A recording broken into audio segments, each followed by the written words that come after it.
afternoon, everyone. Myself, Preeti Sharma.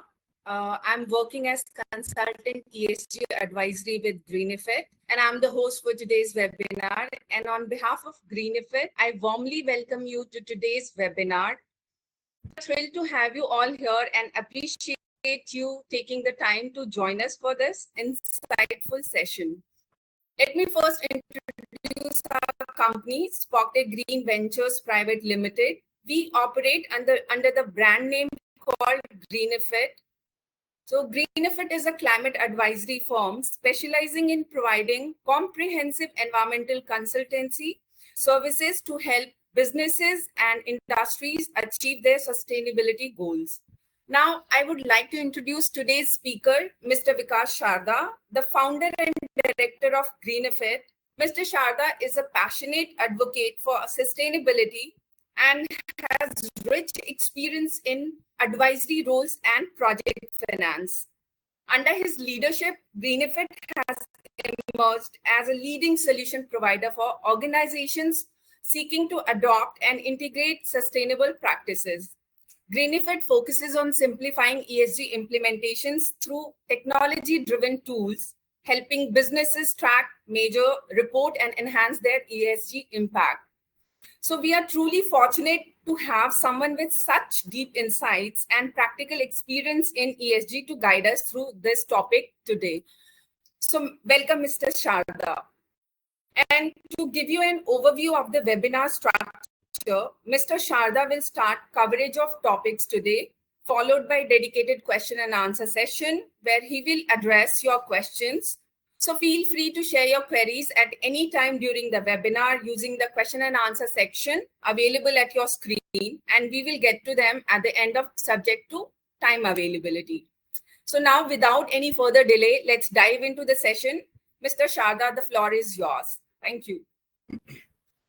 Yeah, thanks, Preeti, and very good afternoon, everyone.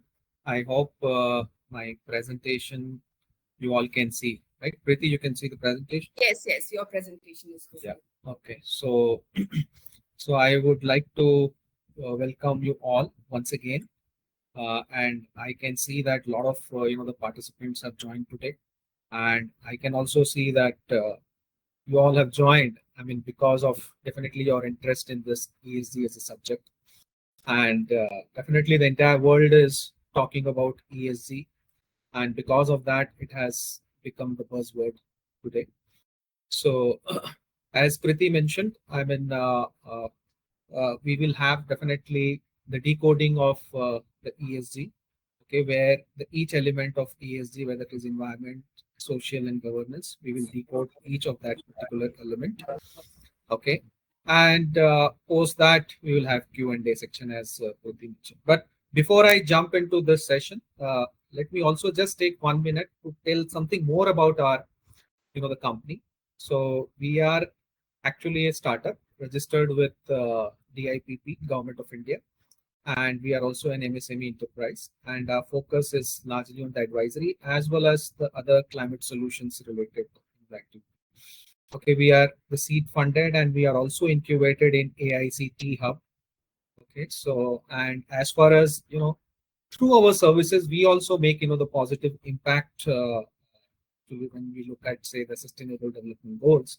So the goal number 13, when it comes to, say, climate action, or goal number 7, where, say, the affordable and clean energy related, the impact, or say goal number 11, which is sustainable cities and communities. These are our impact areas. So now let me come to the main agenda of this webinar. So as I mentioned, we will be looking at, say, the fundamentals of ESG, where each element of ESG, the environment, social, governance, we will decode. Okay, so ESG is definitely a very big canvas because each element of the ESG, whether it is environment, whether it is social or governance, each of these elements in itself is a very, very vast, the area. Okay, because there are several other subtopics within each of this topic. Okay, and you will find or you will not find, in fact, an expert, you can say, in each of this, the area, whether it is environment, social, governance. Yes, people will have good understanding about say the ESG, but you can't say that one person is absolutely say has in-depth knowledge on each of them.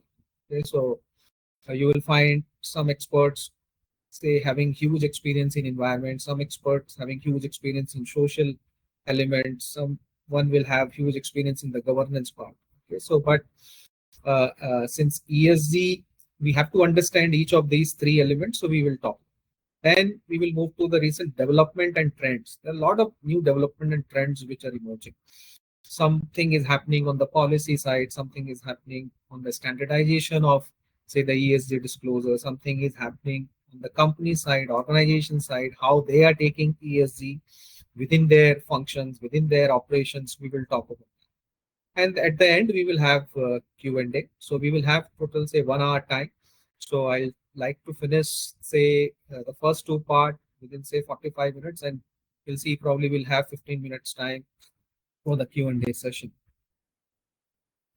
So what is really ESG? When you say, when you want to know about ESG, the first thing comes to your mind is what is really the ESG? So simply you can say the ESG is okay, where E stands for environment, S stands for, say, social element, and say G stands for governance. But it is not as simple as it appears. Okay, because we have to look at the ESG from the sustainability point of view, because the word sustainability becomes very, very important when we actually study about the ESG or when we want to learn more about the ESG. Okay, so what is really, say, the environmental sustainability? The first part. Okay, so the environmental sustainability refers to the efficient or say the optimal utilization of the natural resources by the company and effect of its operation on the environment, both in their direct operation or across their supply chains. So here, supply chain or the value chain is extremely important for us to understand. So, okay, so a company can do a lot of sustainable measures within their own, say, the premise, within their own factory premise. Okay, but here the sustainability means that the entire value chain needs to be sustainable. So which means that if company wants to be sustainable, then it has to ensure that its upstream value chain partner and then downstream value chain partners, I mean, they also need to kind of make their operation more sustainable. Then only we will have this entire value chain as the sustainable, as far as, say, the environment related sustainability is concerned. Okay, so similarly, I mean, when we look at, say, the social sustainability, okay, the social sustainability again here also refers to the impact of the company on the people, society, and I would also add here, the communities. Okay, so when a company has, say, the manufacturing setup, it will have a lot of community around it. Okay, so how companies kind of dealing with the communities, societies as customers, the people who are working over there, that all comes as a part of the social system. It also includes, say, the human rights. What kind of human rights, say, the companies giving to its employees, whether it is having the fair labor practice or it is giving good working condition, what kind of the health safety related measures the company is having within its operation. Here the wellness is also important. So within wellness, not only the physical wellness, the mental wellness of the employees, that is also important. Diversity, how diversity inclusion is happening within, say, the company's operation, what kind of equality it is having, what kind of work-life balance, whether the company is empowering the women, it is empowering the communities, etc. That is also extremely important. Okay, and again here, just like the environmental sustainability, the company has to ensure that the social sustainability is also there across its value chain, which means that if a company is entering into any sort of, say, agreement with its supplier, okay, its vendor, okay, so it has to ensure that all its sustainable practices which company is following, it should ensure that its other value chain partners should also kind of follow or adopt these sustainable practices, and they have to sign that as a part of their agreement as well. So that's what is the social sustainability. The governance here, I mean, that is also extremely important here. So governance here means the factors of decision making within the company, which will have, say, the distribution of rights, distribution of roles, responsibilities among the different participants, different levels within the companies, how companies kind of allocating the roles and responsibilities, what kind of role responsibilities there with the board of directors, managers, shareholders, other stakeholders, etc. Okay, so that is basically a governance part within the ESG. Okay, so the important thing here is that the company has to ensure that the ESG is very well embedded into its, the business strategy, business functions, operations, so that it is able to achieve the sustainability related goals. Okay, here it is very, very important to also know that ESG is very closely associated with the Sustainable Development Goals, which has been developed by the United Nations. Okay, because lot of this, the concept within the ESG, these are all taken from the Sustainable Development Goals of the United Nations. So therefore, I would take some time to also speak about the Sustainable Development Goals because it is closely associated with ESG.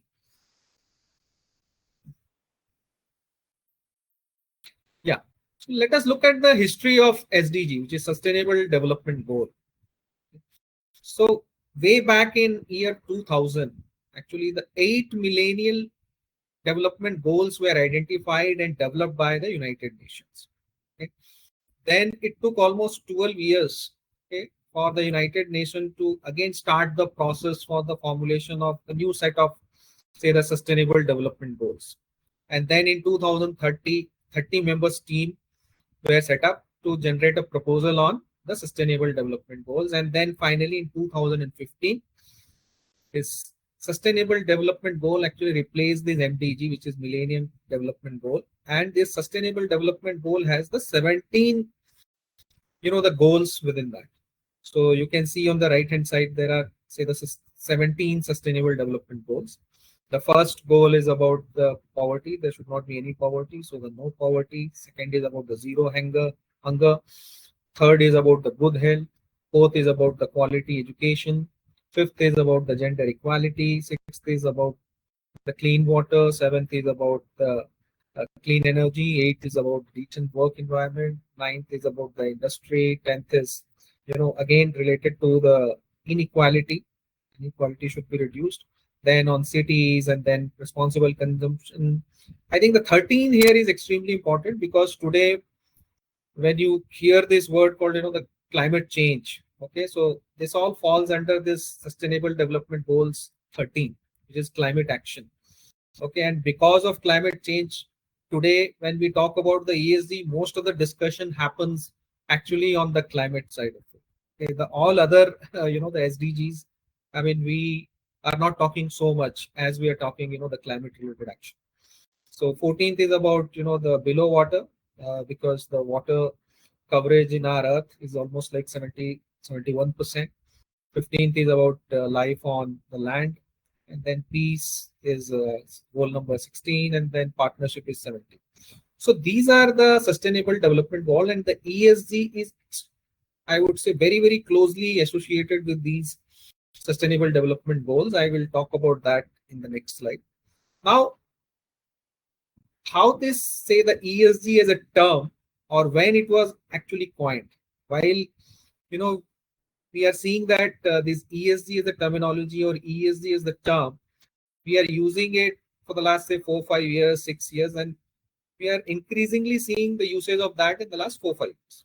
But if you look at the history, I mean, it actually started in the year 2004, okay, when the United Nations came out with one report titled, Who Cares Wins. The name itself says that who cares, whoever is caring about, say, the environment, social, that will win. Okay, and it actually carried the different, the elements of the ESG, and first time the ESG as the, the concept that was used in that particular report in 2004. And post 2004, more guiding principles, more frameworks were developed to give kind of guidance on how to report or how to kind of present that ESG factors. Okay, so this is what the history of the SDG and its alignment with the ESG. Now from SDG to ESG. So as I mentioned earlier, that ESG is very closely related with the SDGs, which is Sustainable Development Goals.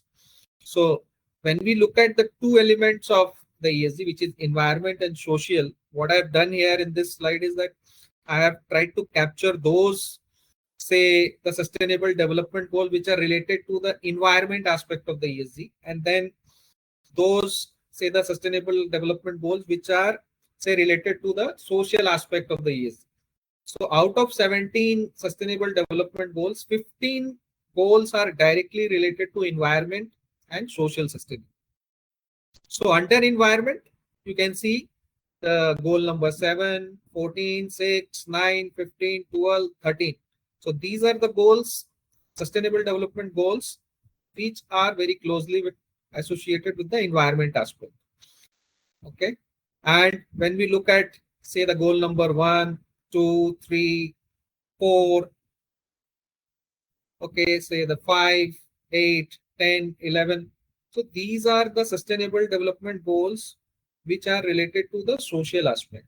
And therefore, when we talk about, say, the ESG, so these sustainable development goals should be considered whenever we think of any kind of, the framework, when we think of any sort of strategy by any stakeholder. Okay, so these are the sustainable development goals and the principle which should be adopted.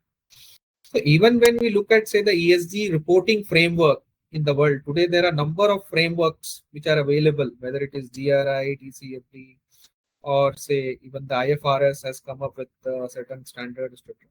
So all these frameworks are developed on the basis of these SDG principles. Okay. And this adoption of this SDG really help the companies to attain, say, the E&S, which is environment and social sustainability and goals.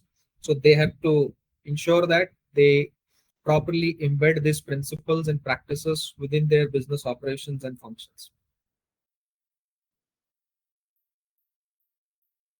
Now let us look at some of the key ESG factors. So as the name suggests, the E stands for environment, S stands for social, and then G stands for governance. But it's very important to look at which are the factors which are, say, part of this environment. Okay, so when we talk about environment, the people sometimes think that, okay, say the carbon emission, carbon footprint, that is a part of, the environment. Okay, but that is not the case. So environment has got a much larger canvas, and it has got several other factors within that. So one is, say, the energy efficiency. So within energy efficiency, the companies or, say, any other stakeholder has to look at, say, the energy efficiency through the energy reduction, or, say, some other measures to improve the efficiency. Then it has got the greenhouse gas emissions. So when we look at, say, the greenhouse gas emissions, there are a number of gases which cause the harm to the environment. Okay, so we generally know, say, the carbon dioxide, but when we talk about GHG, I mean greenhouse gas, it is a much wider terminology. So within that, we consider several other gases apart from carbon dioxide. So say, for example, you have sulfur, methane, so many other gases. These are also considered. So within the environment, we also have, say, the water, not only, say, the carbon footprint, even the water footprint is equally important. So how any stakeholder, how the company is looking at environment, how, water, how they are managing this water, that is also extremely. Then waste management is also very important within the environment. So within waste, we have, say, the water waste as well as the solid waste, or, say, the industrial waste. Okay, so when we don't take care of the waste properly, or, say, if we don't manage the waste properly, it also cause harm to the environment. So that part is also considered within the environment. Then pollution, air pollution, we are seeing that, in India, the live example is actually Delhi. We see that every year how, the air pollution is affecting everyone, even the businesses over there. Okay, so apart from only pollution, we also have, say, the biodiversity. So first, say, 5 items within environment is all about, how the different activities of the, say, the companies that is causing, say, the harm to the environment. But the biodiversity is more of a, the action taken by any company, or I would say not only company, even individual can also do that, or say any other organization can do that. So biodiversity, plantation, afforestation, right? Where we do more of, planting of trees. I mean, that which helps basically the environment. Okay, so that is also considered as a part of environment. Now, when we come to, say, the social part of it, so here the, I would say, within social, the community, that word is also equally important. Okay, so which means that, say, within a particular company, say, the company has got several employees or the workers. Okay, so generally, I mean, it is believed that, okay, they are only part of this social part of it, but it is not the case. I mean, even the society, communities, customers, I mean, they are also the part of this S part of, this ESG. Then within that, this employees welfare, gender diversity, human rights, and what kind of training and development, the company is giving to its employees, etc. That is also considered as a part of social. Then when it comes to the governance, then what kind of, the stakeholder rights is there? Okay, what kind of transparency related, the policy the company has, so that it has transparency at each level, whether it is board level or so below the board level, it should have transparency. What kind of independence, another mechanism the company has, what kind of oversight the board has on the different functions, what kind of business ethics, what kind of policy related to business ethics which company is following, what kind of, say, the compensation policy, so that, the compensation is adequately given to the different levels of, the employees depending upon their skill sets, right? So this all comes as a part of, the governance. But out of all these three, whether it is environment, social, and governance, environment is today the most dominant aspect of ESG, and that is because of climate change and the associated risk. So we will just discuss about, say, the climate change.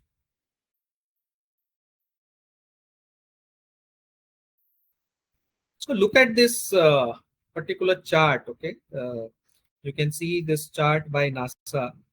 Okay, I've downloaded from the NASA website, and you can see, how the world was appearing in 1884. You can see that, and how it appeared in 2023. You can see the difference here. Okay, I need not explain it. Okay, so that is largely due to, the climate change, and then significant amount of, the carbon emission which has been emitted in the atmosphere. Okay, so that is one. And if you look at the chart above also, which basically shows the global surface temperature of the earth, okay, over the last, say, 140 years. So you can see that post 1960 there is a continuous rise in the, the temperature of the globe.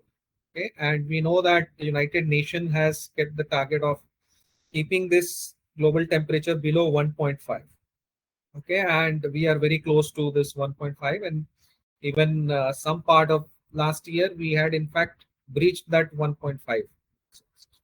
So this is the kind of, the problem which we have, and because of that the entire world is today talking about the climate change and a lot of climate related action which should be taken. And you know that the COP29 which happened, okay, and uh, there all these global leaders are coming and then talking about, the what kind of action which can be taken so that this global temperature can be kind of, kept at an acceptable level, right? So that's what it is. So on the right hand side, if you look at, I mean, what I've done, I have taken this from a report from World Economic Forum, and every year World Economic Forum comes up with this global risk report, right, where they give the top 10 the risks today as far as the global business communities are concerned. Okay, so if you look at in the last 10 years, which are those 10 items where say the global CEOs, global CXOs, they have kind of considered that as the major risk for their business. So look at those, say the first four items, say extreme weather event, or say biodiversity loss, say critical change to earth system, or say natural resource shortages, or say the 10th item, which is pollution. These all are related to say the climate, right? So the first, I would say the 5 items out of 10 are related to climate change. Okay, so you can understand the kind of the kind of impact the CEOs, CXOs, they are feeling within their business as far as this climate change is concerned. Now let us look at why they are feeling such kind of the impact, or why they feel that these are the the top risk for them. Okay, so when we look at say the ESG risk, it is important for us to look at how this is really impacting a particular company. Okay, so let us take for example say the environment risk, right? So within environment risk we have two major type of risk. Okay, one is the physical risk, and second is the transition risk. What is really say the physical risk? The physical risk is actually associated with the impact from the climate change. Say for example cyclone, heat waves, even cold waves, floods, etc. These all are considered as the physical risk, okay, as far as say the company is concerned. Say what is transition risk? The transition risk is related to the transition to a low carbon economy. Okay, so here the example could be say regulation, or say in a particular country the government can introduce say the carbon tax. Okay, so it can be a kind of new regulation. If company is not prepared for that, I mean, then there could be a big financial impact on them. Then say say for example solar, or say the electric vehicles. These are some of the measures which companies take today in order to move towards the decarbonization. Okay, so in order to transition to the lower carbon economy. So these new technologies, say the solar, or say the EVs or battery storage, etc. I mean, these are called the transition risk. If the company is not prepared for that, okay, and the other companies are moving in that direction, then the company which are not following, I mean, they may be left behind. Okay? So these are transition risks. And then market, even say today in certain geography, the customers might even prefer say such product which are say environment friendly. Okay, and there could be a shift in the customer's interest to consume such products, okay, which are more environment friendly. If the company is not looking at that trend, and they are not kind of making themselves ready for that, there could be a the big transition risk as far as the market is concerned. So these are the two major risks when it comes to the environment risk. And when it comes to social risk, again here the risks are largely say if the company is not following say the good labor practices, or there is a poor working condition, if there is a gender pay gap, which means that the company is paying more to the male employees, male workers as compared to the female workers, then there could be a big the risk associated with it. If company is not producing say the safe product, and which can cause harm whenever it is consumed by the consumer, then it might face certain liability, because the customer can file a case in the court, and then the companies can face the financial liability, as well as it can have the reputation related risk associated. Then when it comes to say the data privacy and security, today we know that many companies are collecting a lot of data from their customers, and if they are not kind of keeping this data in a confidential manner, if there is no security, then there are the financial implication of that. Another risk which I feel is a very important in the social risk when we consider, that is the cultural sensitivity. So if company is say for example doing a marketing of a particular product, and then under that marketing it is causing some sort of the risk to a particular type of the community, or it is not showing a particular community in a fair manner, then there could be a cultural risk associated with that, and there could be a big implication because of it. Okay, and then governance related risk.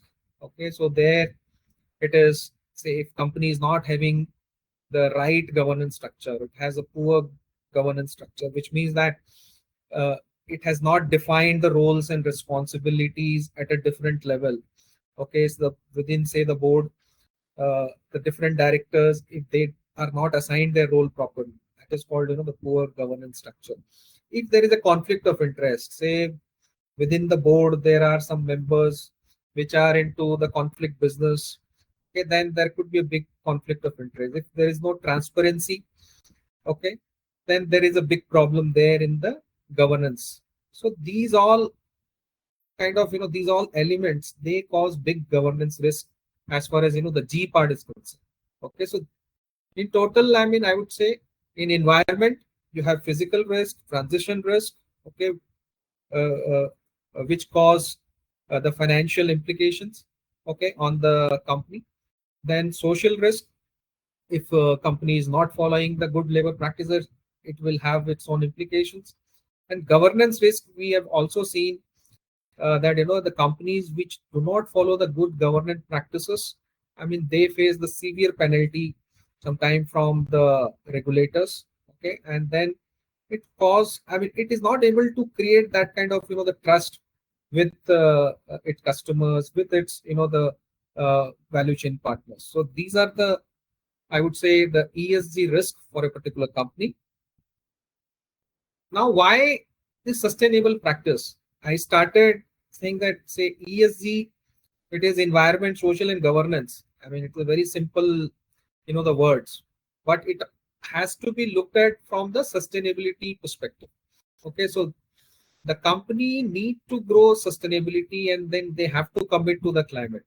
Okay, as far as say the environment is concerned. Similarly, they have to also commit to the social or the, I would say, the good social practices as well. Okay, so then only they can achieve the sustainability within their business operations. So globally, companies are becoming more responsive to the environment, more responsive to the the climate, and they are voluntarily disclosing their ESG practices. In some geography, I mean, there are mandatory requirement from the regulator side for the companies to disclose their ESG performance. Okay, and companies that show the commitment towards say the planet, which show the commitment towards say the good social practices, they build the good long-term business values. Okay, and they drive the efficiency and so many other benefits they achieve by having the more sustainable practices. So let me just take few examples. While we have number of sustainable practices which a corporate can adopt, I have just put some few of them so that you all can understand what is really environment sustainability and say the social sustainability. So within environment sustainability, say the renewable use of resources. If the company is doing more renewable use of or renewable resources, if they are using, then it comes under the environment sustainability. Not only, I would say, the renewable resources to be used. Okay, so even the energy consumption has to be reduced. So both the things have to go parallelly. So on one hand, the entire energy consumption itself should be reduced. At the same time, the sources of energy should be more renewable. Okay, similarly, say the water consumption. Water consumption also has to be reduced, and then water conservation measures also needs to be adopted by the companies. Then wastewater has to be treated and wastewater has to be reused.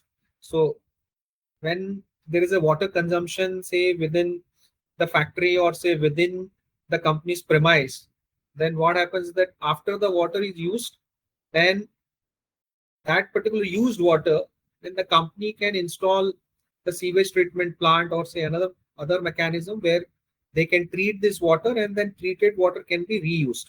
and through that the water circularity can be created, which means that all the used water is further treated and reused, okay, for the different purposes, and no water is actually discharged. And there is a terminology called ZLD, which is zero liquid discharge, okay, and many companies are now aiming to achieve the ZLD within their factory premise, within their you know within their office premise. Okay, and fourth is to reduce, reuse, and recycle of the waste. So waste also needs to be reduced. Waste also needs to be reused, and then it has to be recycled, so that the less of the waste then go for landfilling or any other purpose. Okay, then plastic material also has to be used for plastic material has to be reduced for the packaging, which means that we have to use more recyclable product for packaging. Okay, once we use more recyclable product, it is which means that we are actually going toward the sustainability. Then when it comes to say the social sustainability part, under that we have this gender diversity, which means that the female participation has to be improved within the workforce, whether it is employee or say the worker categories. In both the cases, the female participation has to be improved. Then only we achieve the social sustainability. Then employees, they need to be covered with the proper insurance policy, whether it is say the accident insurance, whether it is health insurance, whether it is life insurance. Okay, so all type of the insurance, whatever is applicable should be there. Then employees, workers to be imparted the training program on human rights, skill upgradation, health and safety, so that they can use these measures when they are working within the company. Then the proper redressal, grievance redressal mechanism, it should be in place for the stakeholders, whether it is say the workforce, employees, workers, for the communities, for the customers. So what kind of the grievance redressal mechanism is there? Okay, if there is a proper say the grievance redressal mechanism, then the company is moving more on the social sustainability side. So these all are the various aspect of the sustainable practices. Now many people actually ask me what is really the CSR and how it is different from ESG, whether ESG should be clubbed with CSR or both should be separate. Okay, so what I've done, I have put this slide so that you all can understand the difference between the CSR and ESG. So the CSR, which is the corporate social responsibility, it is actually a mandatory provision under the Companies Act of 2013 for the companies in India, whereby through this CSR, they undertake the projects toward the social welfare. So there is a particular schedule which is attached to this Companies Act. Within that, the various activities are listed. So only when the companies contribute towards those activities, then only it is considered as the corporate social responsibility. I mean, their contribution toward the social responsibility. Okay. The provision of CSR, which is corporate social responsibility, applies to every company, okay, which fulfill any of the following condition. Okay, one is the net worth should be more than 500 crore, turnover should be more than 1000 crore, and net profit should be more than 5 crore. If the company meets these conditions, then it has to contribute 2% of the average net profit for the preceding 3 financial years. Okay, so that is the requirement. But CSR, if you really look at, I mean, it is more of a company's social obligation outside of its business operations. Okay, it is more external to its business. Okay, so the company, if contributes towards say school education of certain say vulnerable communities or say certain children, okay, and supporting some poor children. Okay, so it is not say doing something within the company. It is like doing something outside of the company, okay, which is more external. So when we come to say the ESG, there is no specific ESG regulation in India. Okay, just like CSR is a proper say the mandatory requirement under the Companies Act. ESG is nothing like that. Okay? So there is no ESG regulation per se, okay, which prescribes that okay, so much of amount should be spent on ESG, and what should be the governance structure which should be there in place, or what ESG practices to be adopted. But one thing is there that each of this item, when we look at separately, whether it is environment, social, governance, so there are environment related law, there are social related law, labor related law, there are governance related law, which are like separate laws. Okay? And through these separate laws, then the companies comply with those regulations. But there is no such ESG regulation in totality. I mean, together, we don't have this ESG regulation first. What we have in India is the ESG disclosure, which is mandatory requirement for the top 1,000 listed company by the market cap. So that is the mandatory provision, okay, today in India as far as the ESG related disclosure is concerned. Apart from that, the top 250 companies in India have to report on the ESG disclosure of their value chain partner. So apart from these 1,000 listed companies, the SEBI has mentioned, by the way, this ESG disclosure is under the SEBI regulation. Okay, so SEBI has mandated that apart from these 1,000 listed companies, top 250 companies, they have to also report on their value chain partners ESG performance. So say for example, I'm just taking an example, say Larsen and Toubro, or say Reliance, or say the TCS, Infosys, they might be working with many other vendor and suppliers. Okay, so these companies like L&T, TCS, Infosys, I mean, they are anyway reporting about their ESG performance.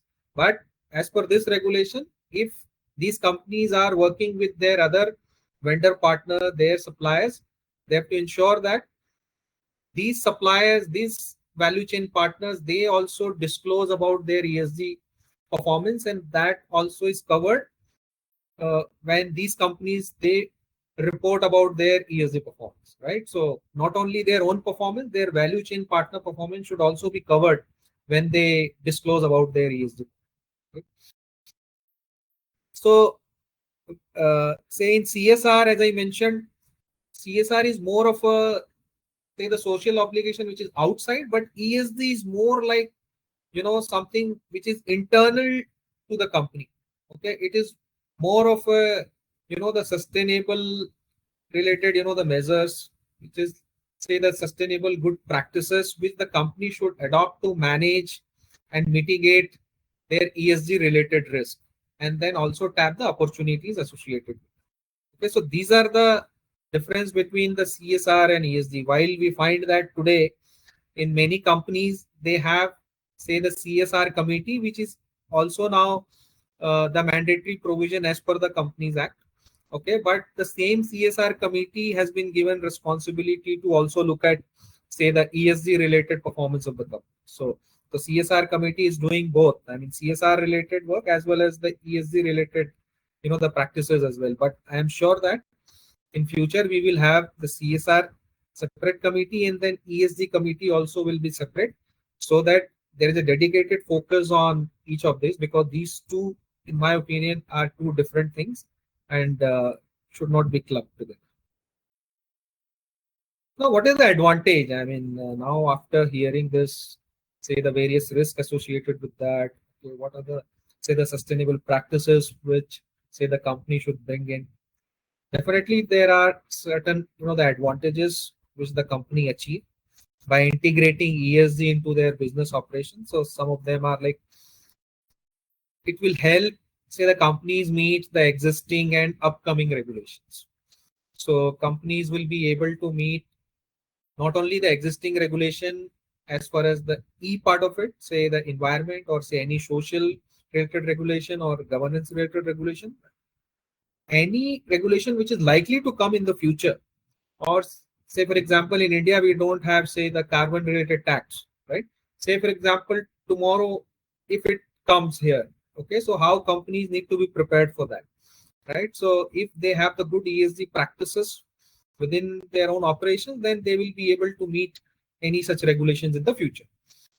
And second advantage is that the companies will be able to respond to the climate change more effectively. They will be able to respond to the societal related risk more effectively if they have, say, the good ESG related practices within their operation. At the same time, the companies will also be future ready with respect to the consumer demand. As I mentioned earlier, uh, we are also seeing that particular trend is that the customers, the consumers are preferring more, the environment friendly product.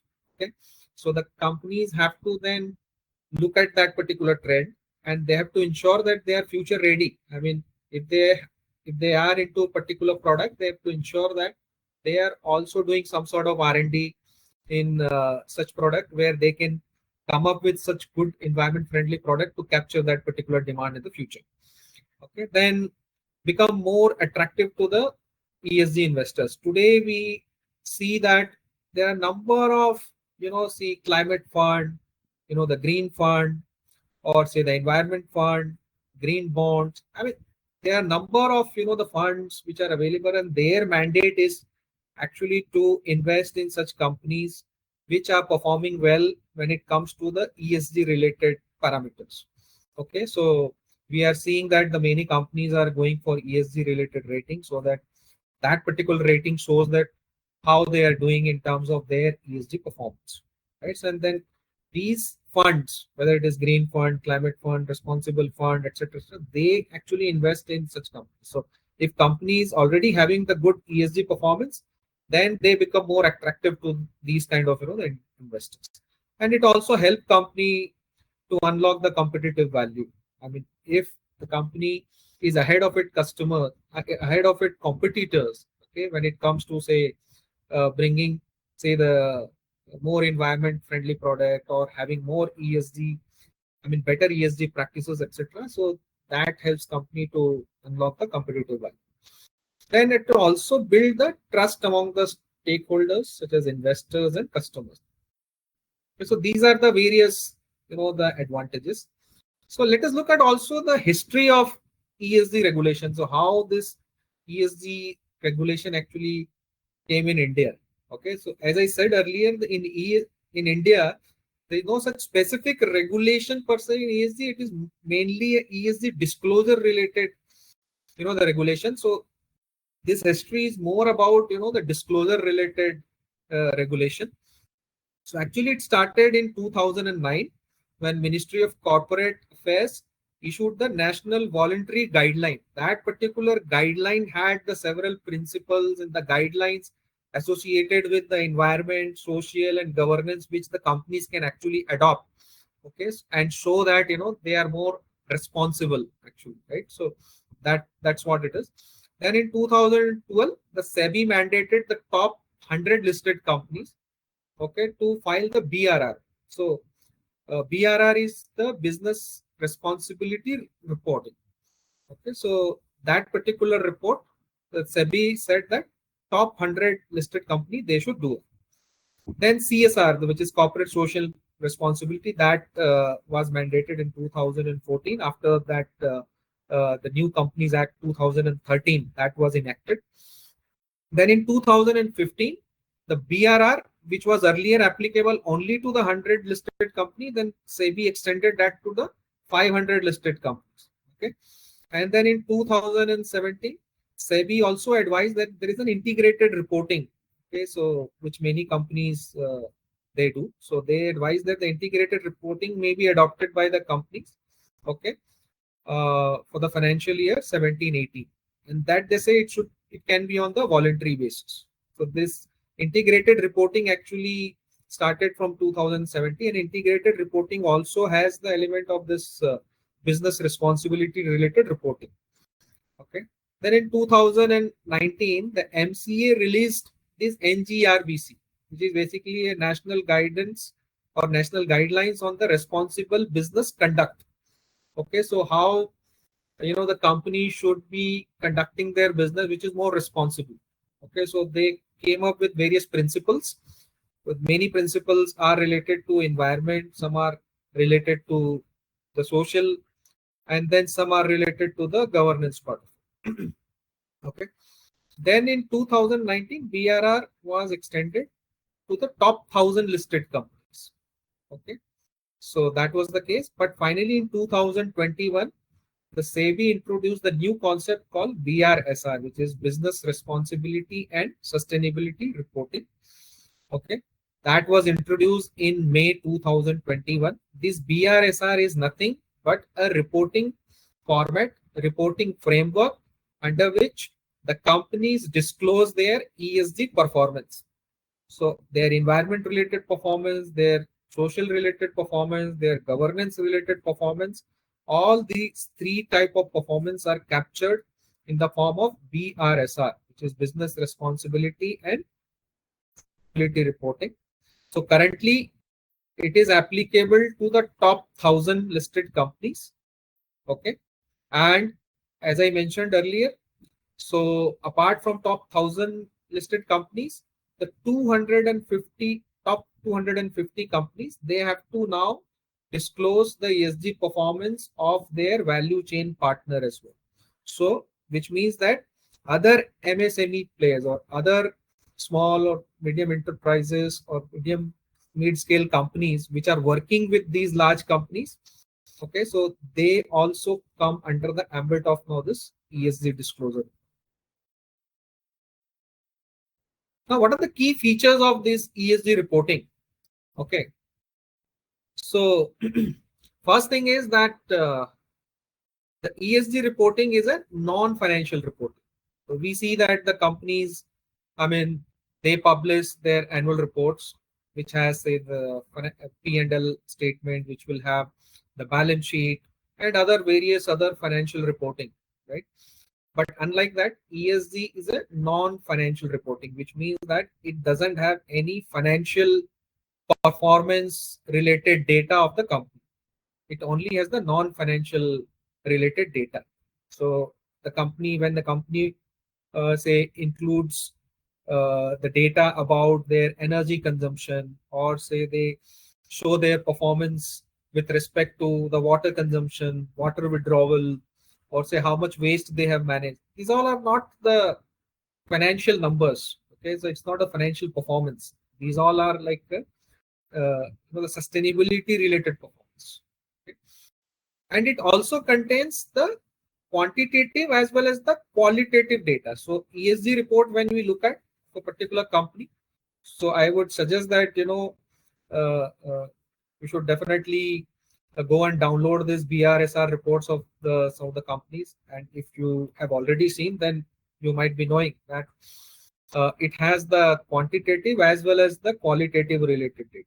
When it is say the quantitative data, some of the examples are like how much water, how much of say the energy in terms of gigajoules they have consumed, how much of say the carbon emission they have emitted, okay, or say how much of the waste they have generated, out of say the waste how much is recycled, how much is kind of sent for landfilling, etc. So these are say the quantitative data on the environment side. When it comes to say social side, how much is, how many employees are there, how many workers are there, how many percentage of the female participation is there, okay, what is the kind of the female pay ratio, how much is the payment or say the wages made to the females, okay, as compared to the overall say the wages paid. Okay, so that is also there. So like that, there are number of quantitative data on environment side, social side, and there are some qualitative aspect also. So some qualitative aspect could be what kind of systems and procedures they have to maintain or to manage say the environment, or to manage say the health and safety related aspect within the company, etc. So these are various the things which are also contained in the ESG reports, and it captures the company's sustainability performance. So we looked at those sustainable development goals, right? So we had total 17 sustainable development goals. Out of that, 15 sustainable development goals were associated with environment and then the social part of it. So how is company performing in terms of each of these, say the sustainable, the principles or the say the sustainable practices So that is generally captured in the ESG report. And what type of the framework should be used? So there are a number of framework, as I mentioned earlier. So you have this GRI, you have this TCFD, you have this BRSR, or there are number of the framework which is there. So what type of really framework which has to be used by a company? It depends upon the regulation within that particular geography. Say, for example, in India, the companies have to follow the BRSR framework. Okay, so they are following this business responsibility and sustainability reporting framework. But when you look at all the framework which is there globally, you will find that all these frameworks are actually dependent on or this SDG principles, which is Sustainable Development Goal principles, finally. And then it also contains the various initiatives, okay, various measures which are taken by the company to manage, mitigate this climate and social related risk. Okay, so these are all captured under the ESG reporting, and it is very different from the financial reporting by the company. Financial reporting is more of their financial performance, how much sales, purchase, etc. Right? So that's what they report. Now let's look at some of the developments and trends. As I mentioned earlier, uh, so when we look at say the development and trend, there are a number of things which could be a part of that. It is very difficult to really put everything here. So I have just captured say some important things which are related to say the policies and regulation, and also some of the practices which we are seeing, okay, in the ESG space. Okay, so these are the trends which are really emerging in the ESG space. So when we come to say the regulation side of it, say the 250 companies, as I mentioned earlier, they are required to disclose their ESG footprint. I mean, recently, in December 2024, the SEBI said that, okay, they have given 1 year extra window.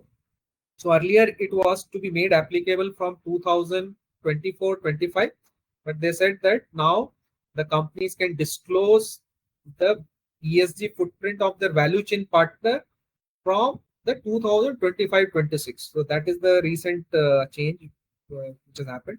Large companies are going for ESG rating. As I said, I mean, there are several advantages for the companies if they have the good ESG related performance, if they have the good ESG practices within the organization. And companies are giving huge importance to ESG, and large companies are actively working on the net zero and carbon neutrality road.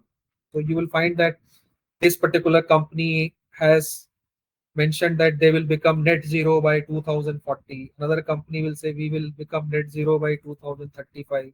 Someone will say, okay, we will become carbon neutral by this much. So companies are also working in this particular space. They are also coming up with this their climate action plan, okay, to show to their stakeholders that they are also caring about these each item of this ESG, whether it is environment, it is social, or the governance aspect. Okay, so they are coming up with this.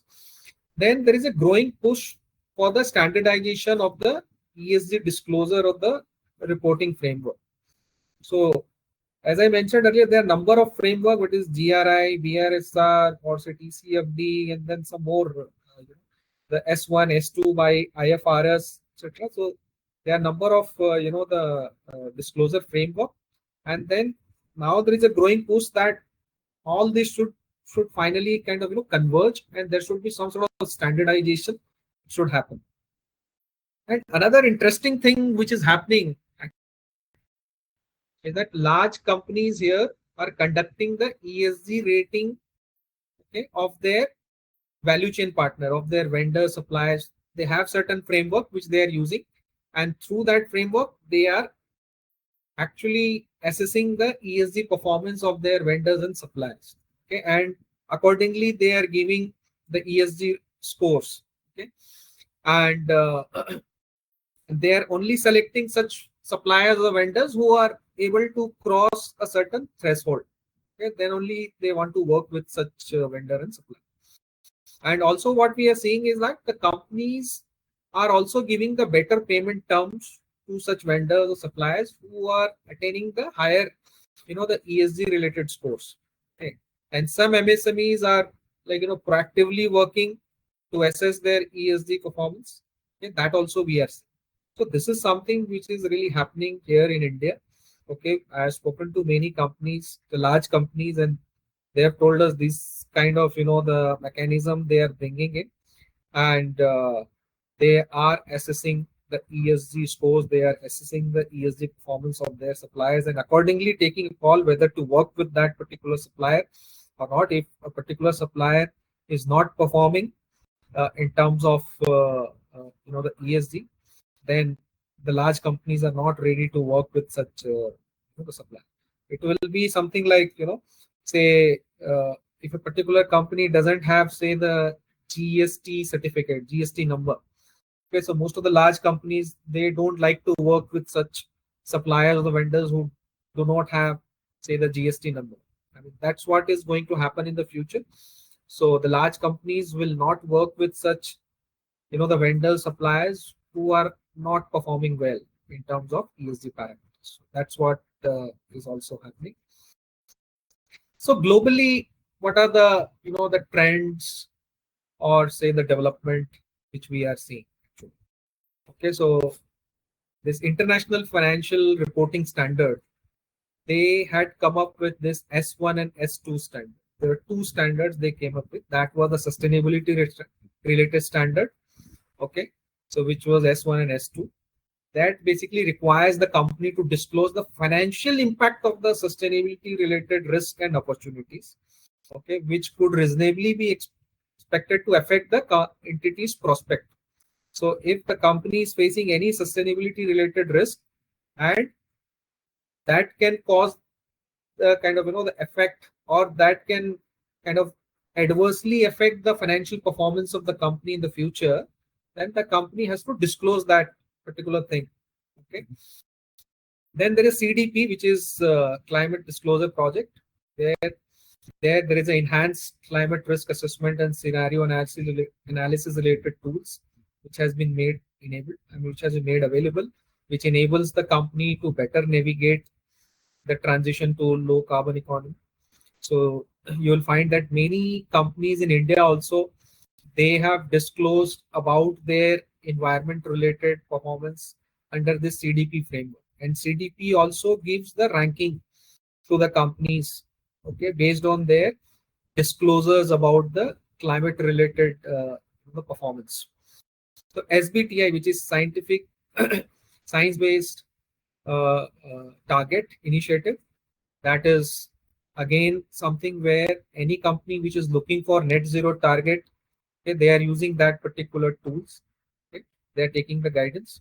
So that is one. And then CBAM, I would say that this is something which is going to impact many companies in India as well. While it is a global, the development, okay, this is a regulation which has been introduced by the European Union, okay, and up to 31st December 2025, this particular regulation is more on the transition, okay, and from the 1st January 2026, it will become mandatory, okay, which means that all the importer from the European Union, they will have to disclose the carbon embedded in the product which they have imported from the developing countries. So developing countries will include India as well. So any exporter which is exporting the product to European Union, so they will have to disclose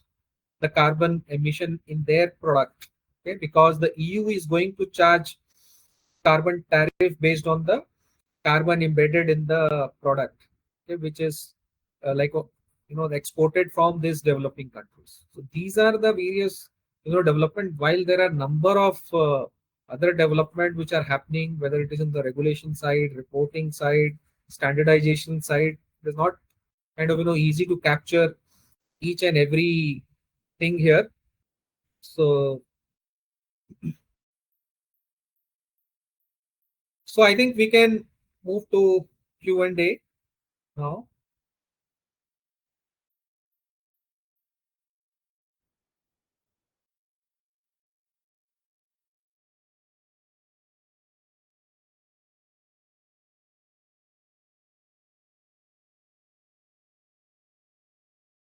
So one question I think somebody has asked, how can we measure the CO2 emission?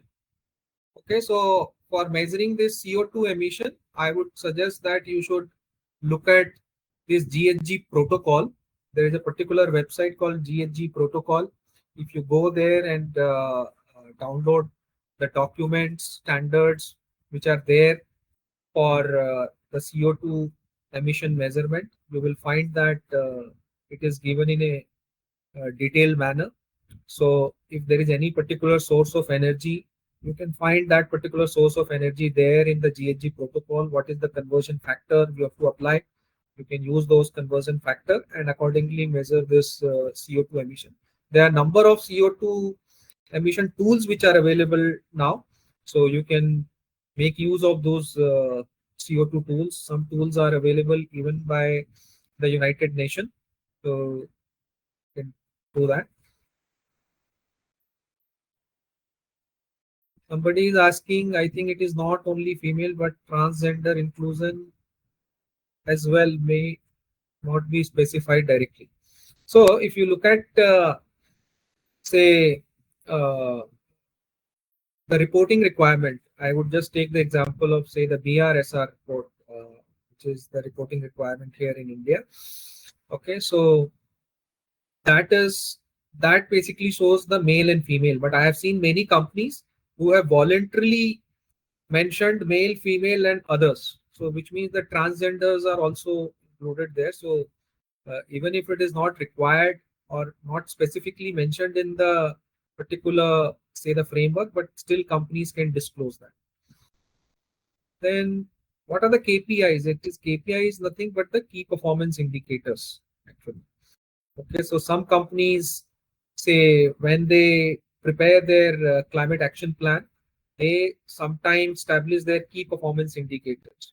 Okay, so they might say that our emission intensity should not go, say, above this. Okay, so they can put certain key performance indicators, and accordingly they can then check in periodic basis how they have performed against their KPIs.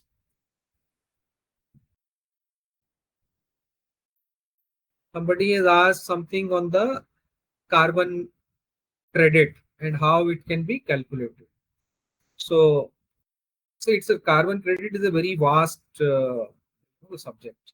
Okay, but I just take one example. That is, say, if a particular company has put, say, the solar plant, okay, and uh, generating the electricity from the solar.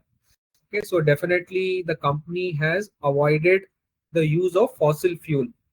Okay, so in that situation, what company will do is that each unit of electricity, whatever they have generated, okay, so there could be a time period. It can be quarterly, it can be half yearly, or it can be yearly.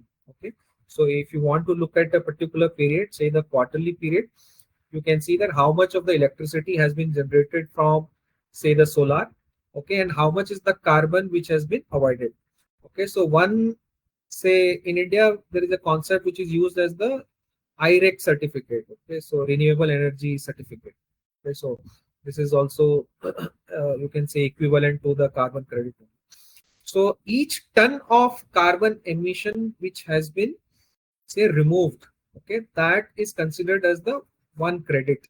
Okay, and globally there is a price attached to that. Okay, so each carbon credit can be actually traded in the exchange, and the companies which have got the carbon credit, they can actually monetize those carbon credits. There are a number of, the there is a kind of, I would say, the big process involved with that. So uh, companies will have to follow all those process regulations. That is how they have to calculate, and they can uh, kind of monetize them. Someone said, is ESG same as sustainability? Okay, so ESG, as I said, is the environment, social, and governance, but the core of that ESG is definitely a sustainability. Okay, so I would say ESG is more of a sustainable practice.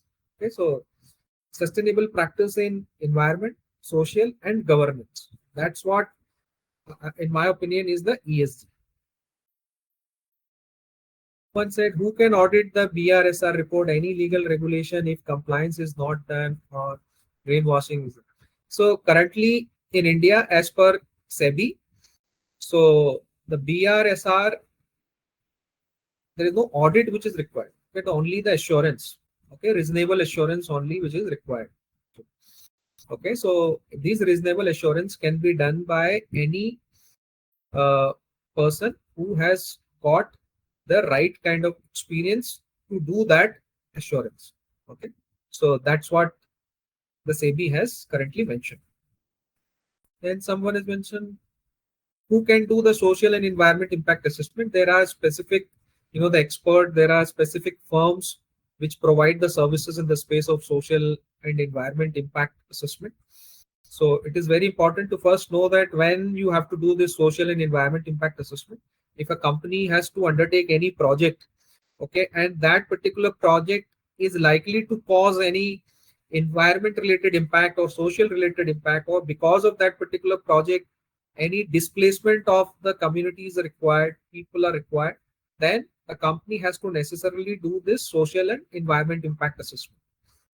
And as I mentioned, there are specialized firms, there are specialized individual experts who can do this social and environment impact assessment.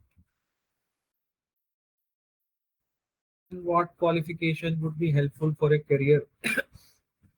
See, you can be either an MBA, you can be an engineer, you can be say urban planner, you can be any, you can be from any education background.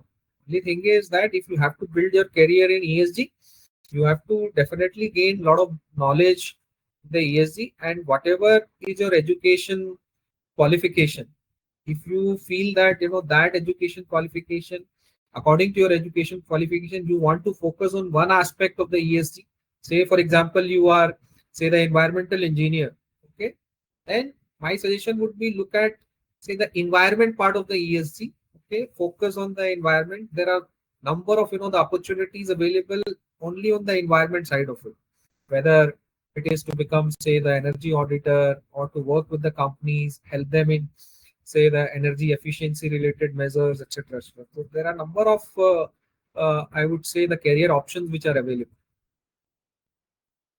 How do we do this for a smaller size company who are service oriented and where we do not have the GHG? See, GHG will be there. Okay? So even if it is a smaller company, and then if they are say for example they are using electricity, okay, so electricity also if they are taking from the grid, definitely say the state discoms would be supplying the electricity which will be say thermal based power plant, or say electricity coming from the thermal based power plant. If there is a thermal based power plant, then definitely there will be a consumption of coal, etc., and there will be a kind of the carbon emission. So I don't think it is right to say that smaller companies they don't have the GHG. They might not have the other the gases, but definitely the carbon emission will be there. GHG report is only in paper nowadays. How can we implement it? I don't agree that the GHG report is only in the paper, because once you go through the BRSR reports of many companies, you'll find that what are the different the activities they are taking, what are the different measures they are taking. You will find that many companies are switching towards the renewable energy. Many of them are now kind of wanting to employ, wanting to kind of adopt more, say the solar related energy, etc. So that we are seeing. I mean, if you go through the BRSR, in fact, there is a particular section where they have to mention about the various initiative taken by them, okay, with respect to the environment sustainability, or to bring more energy efficiency. Okay, so yes, I mean there could be some companies who are not implementing it, but definitely most of the companies are implementing it. Any good course with certification courses that you can recommend to transition to be ESG professional? So I can say that if you are a chartered accountant, there is a BRSR related course which is conducted by Chartered Accountant Institute of India. So that is a good course. Or otherwise, you can have. I think CII is also conducting a certification course in ESG. You can look at that as well. Otherwise, you can go to United Nations, their learning platform. There are a number of courses available. It won't be like ESG related, but several elements of ESG will be. Do you provide any course or any facilitate for? Currently, we do not provide any course, but very soon we are likely to launch our the certification course on ESG. Yes, we do hire freelance the ESG consultant. Depends upon their the work profile. It depends upon their experience. For BRSR report, the top 1,000 listed companies are those listed in USC or both. When will SEBI extend the amount of 1,000 listed company? Okay. So it's an interesting question. So there is no clarity which SEBI has given. It is only mentioned that the listed company, which means that it can be either NSE or BSC or it can be both. Okay, so that's what I would take it. And when will they extend the gamut of to all the listed companies? So there is a gliding path which SEBI has given. So first there will be 1,000 companies, and then next year I think it is going to be extended to 2,500, and like that it will cover more companies. Is there a possibility to connect with your firm and explain mutual opportunities in this area? Yes. Uh, what we will do, I think we will also give our email ID, okay, and phone number, so you can connect. Or otherwise, in our website also there are connects which are available. Contact number, email IDs, all are available. Difference between carbon neutrality and net zero. Net zero is more of a companies moving towards a situation where they are not emitting much of a carbon. Definitely, I don't think that any company will be there which will not emit any carbon or zero carbon. Some carbon they will definitely emit. So net zero is more of that situation. Carbon neutrality is, yes, companies can continue to emit the carbon, but they offset the carbon either through the carbon credit or through some I would say the afforestation project or say biodiversity, tree plantation, etc. So that is the difference between the carbon neutrality and net zero. So I take a couple of more. How can companies maintain their carbon footprint if they have to encourage work from office?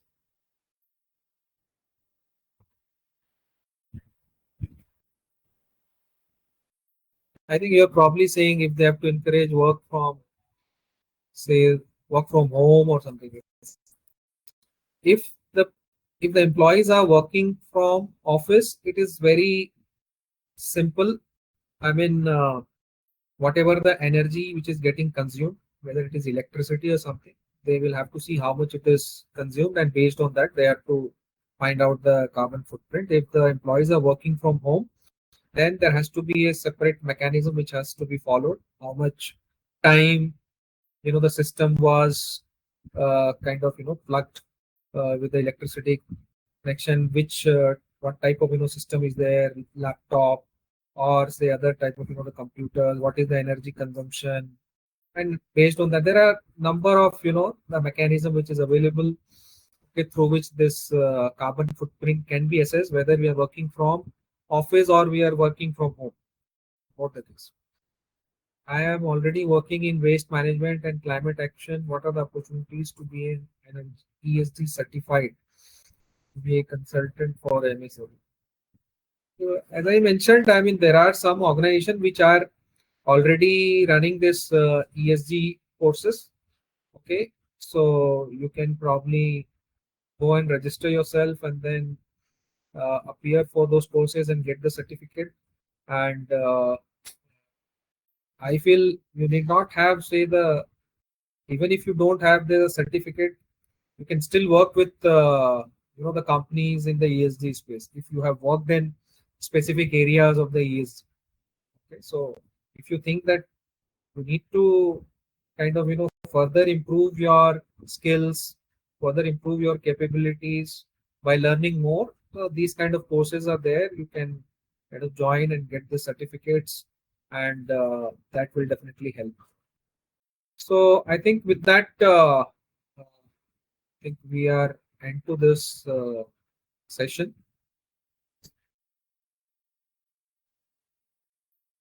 Preeti, I think you're on mute. Sorry. So thank you so much, Mr. Sharda. This was indeed a very good and very insightful discussion and presentation about ESG. I hope our attendees, whoever joined this webinar, found it to be insightful equally. And yes, now we are going to end this webinar, but soon we will be having the second series. So for that, you'll be notified through your emails. And yeah, we will learn more about ESG in details. This was just to begin with. We had this first series where you learned about ESG, what exactly it is. So yes, with this, thank you so much, everyone, for attending this webinar. Thank you, everyone. Thank you so much.